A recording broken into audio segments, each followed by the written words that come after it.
Magagawa mo kayang tumira kung magkakameron ka ng tahanan sa mga ganitong lugar? Yung talagang malayo sa kabihasnan. At ang tanging maririnig lang ay mga alon ng dagat, huni ng insekto at simoy ng hangin. Tulad ng mapapanood natin sa mga videong ito, na kung saan ay may ilang uri ng tahanan na itinayo sa mga isolated area. At siguro ay malalakas lang ang loob ng may kakayahang magstay dito. So, kaya naman, sama-sama nating alamin kung ano-ano nga ba ito.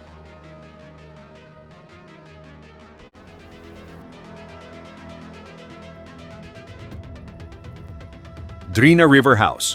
Sa kanlurang bahagi ng Bajinabhasta sa Serbia, matatagpuan sa gitna ng ilog ang isang bahay na walang kapitbahay at wala ring daan.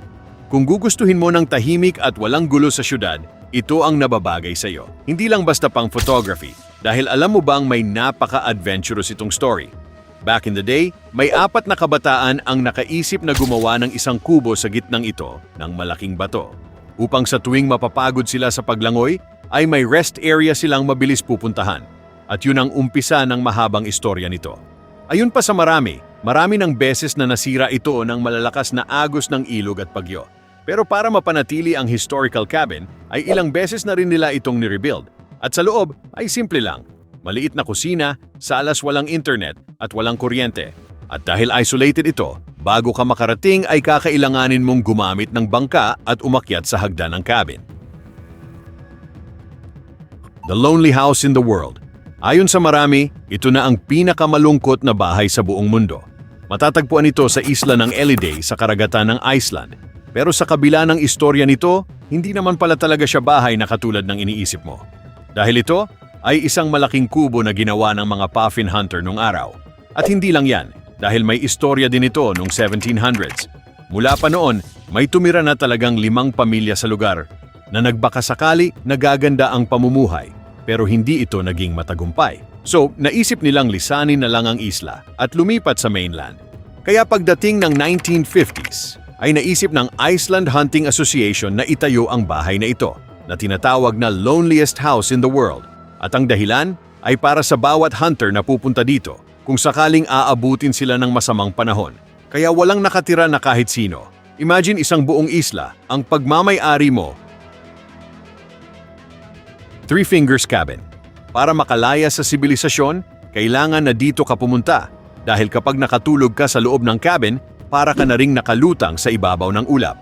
Matatagpuan ito sa Washington State's remote wilderness, sa taas na mahig 7,000 feet. Kung makikita sa mga larawan, ay para bang hindi totoo, pero totoong nasa ibabaw ito ng malalaking bato. Ang cabin ay itinayo noong 1930 bilang isang fire lookout. Lalo pa at kapag mainit ay matindi ang nagiging wildfire. Para makarating ka dito, walang ibang paraan kundi isang hiking trail na paitaas sa cabin. Pero habang umaakayat dito, ay mararamdaman ang thrill at challenges na magpapabuhay sa iyong dugo.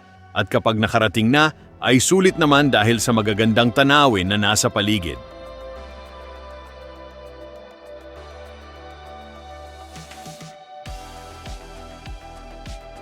Fisherman's Temporary Shelter. Kung talagang malakas ang loob mo, magagawa mo kayang magstay ng ilang araw dito.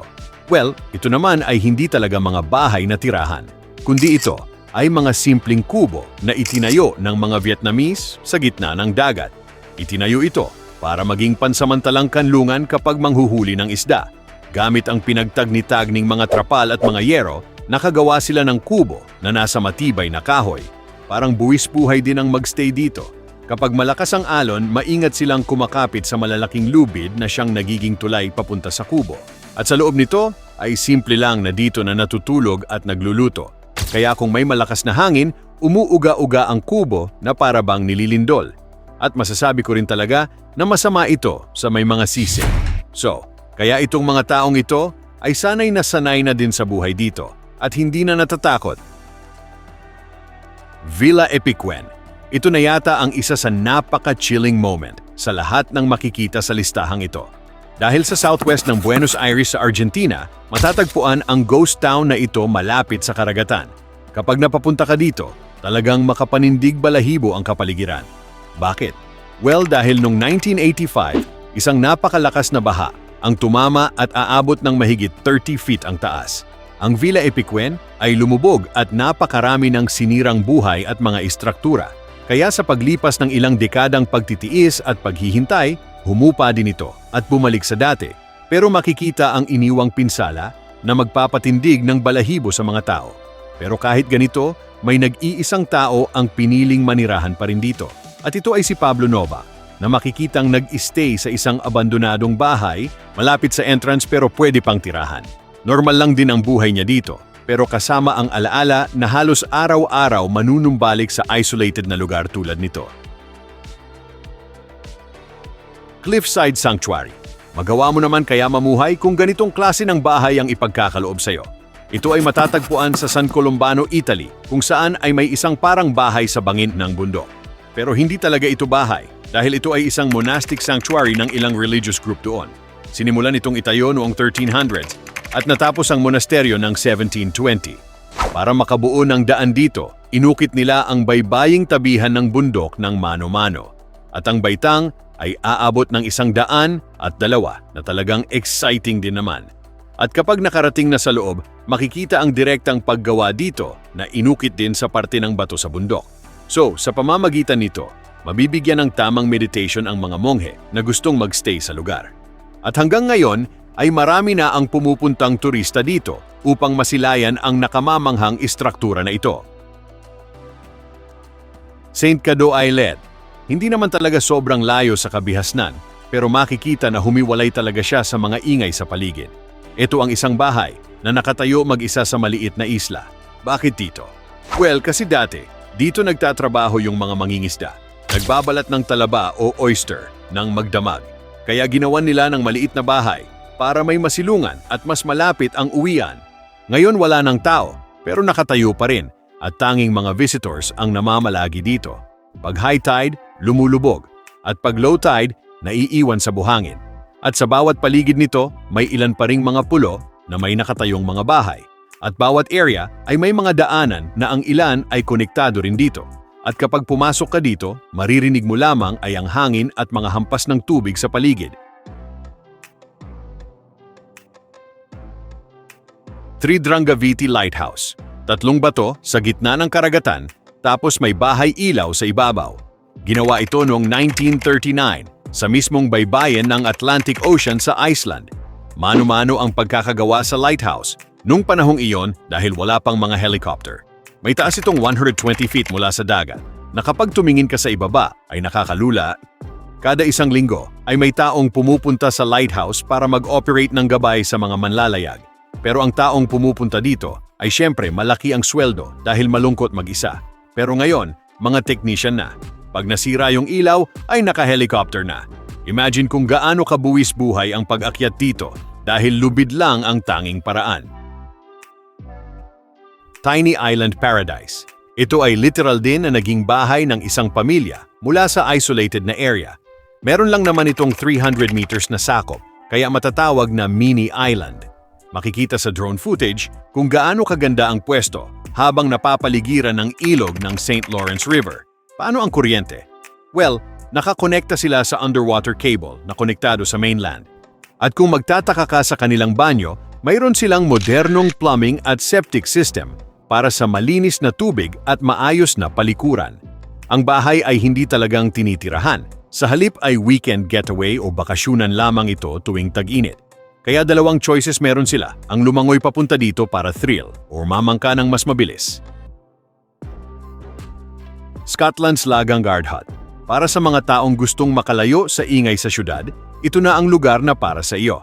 Sa paligid ay makikita ang malalaking bundok at maaliwalas na simoy ng hangin. Para bang nasa mga storybook, pero dala nito ang katotohanan. Itinayo ang kubo ng ilang grupo ng Scottish Mountaineers Club para sa mga katulad nila. Kung sino ang mapapadpad sa lugar na nagha-hiking, pwedeng-pwede na dito pumunta at tumuloy. Walang makikitang mahakapit bahay, na kahit napaka-plain ay masarap naman magstay. Hindi malayo sa ilog, na konektado sa bundok at mga puno na pang breathtaking photography. Siguro, ay pwede na ring makasurvive dito if ever na magkaroon ng zombie apocalypse. Crystal Mill. Ito naman ang isa pang lugar kung saan ay para ka pa ring nasa medieval fantasy style.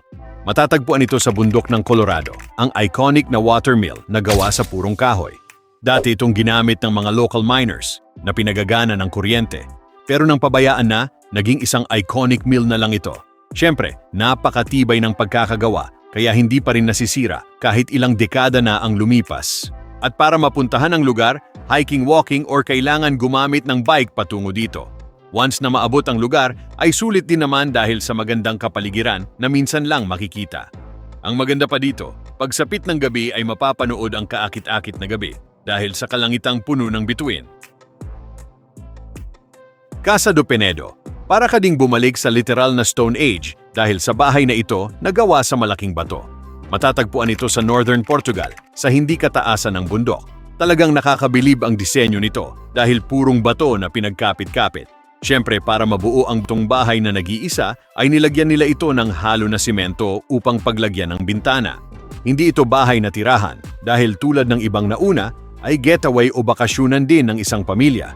Ang maganda dito, konektado ka sa kalikasan at maaari ka pang mag-enjoy kasama ng malalaking bato na iyong tirahan. Walang kuryente, kandila lang at lampara na para kang nasa fantasy world. Iskidao House, isang bahay sa gitna ng kawalan na ang tanging kasama ay lamig at ulan. Bakit nga ba dito tinayo? Dati may pamilya dito ng magsasaka na nag-alaga ng tupa, malayo sa bayan, malayo sa tao at kabihasnan. Imagine natiis nila yon, dahil sanay na sila sa sobrang tahimik ng buhay pero masaya. Pero dahil na-realize nilang mas okay din manirahan sa mainland, ngayon wala na. Umalis ng isa-isa at kinalaunan ay tuluyan ng iniwan itong bahay. Kung iisipin ay sobrang layo talaga sa nayon. Mahigit 1,500 feet ang layo sa anumang daanan. Kaya ito ay tinaguri ang most isolated home sa bansang England dahil sa kalagayan ng bahay. Pero kahit na ganito kalayo, marami ang turista na dumadayo pa sa lugar para makita lamang ito. So, yan lang muna ang mga video natin sa ngayon. Ikaw, kakayanin mo kayang magstay ng isang linggo, isang buwan o hanggang isang taon sa ganitong mga tahanan? Kaya comment ka lang sa ibaba ng channel na ito at pag-usapan na yan